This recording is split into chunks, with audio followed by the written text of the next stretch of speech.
Kami dengar ada salah satu masjid di Singapura sampai berapa kali, kemudian di beberapa negeri di Eropa sana dia ada sampai 2 kali atau 2 kali. Kenapa? Dengan gelombang yang pertama nggak cukup.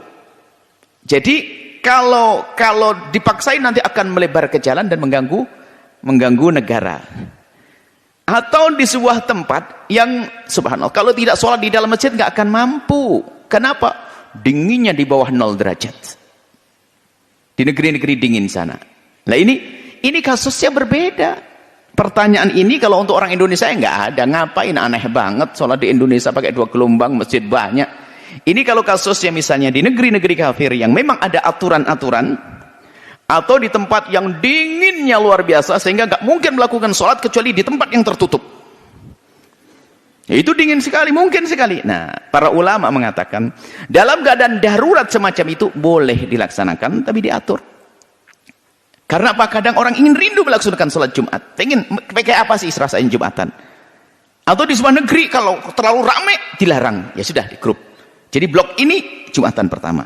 Blok kedua adalah ini.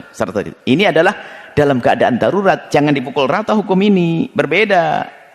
Jadi kalau seperti itu diperkenankan membuat gelombang kedua Jumatan untuk hajat darurat seperti yang disebutkan tadi. Negara tidak mengizinkan ngelober sampai jalan karena peraturan lalu lintas dan sebagainya, atau karena kasus kesehatan untuk fisik dan sebagainya.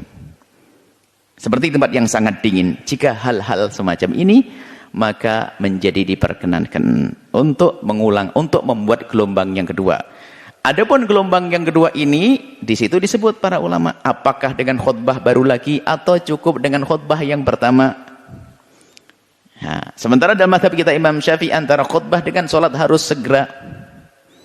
Maka hendaknya membuat khutbah baru lagi. Begitu. Ini adalah khilaf. Intinya diperkenankan baik dengan cara khutbah yang pertama atau dengan khutbah yang baru lagi. Jadi grup murni. Selesai bubar pulang, gelombang berikutnya adalah datang biar aman. Supaya tidak mengganggu, karena syiar juga perlu dijaga satu sisi, tapi kalau mengganggu peraturan pemerintah yang ada bisa menjadi Islam nanti menjadi sebab dijauhkan atau dimusuhi. Jadi karena darurat menjadi diperkenankan, tapi mohon ini tidak berlaku di negeri ini.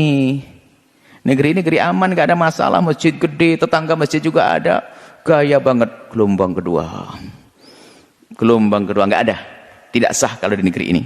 Tidak diperkenankan. Itu hanya negeri-negeri termasuk tadi negeri kafir yang punya kasus seperti yang disebutkan tadi. Wallahu a'lam.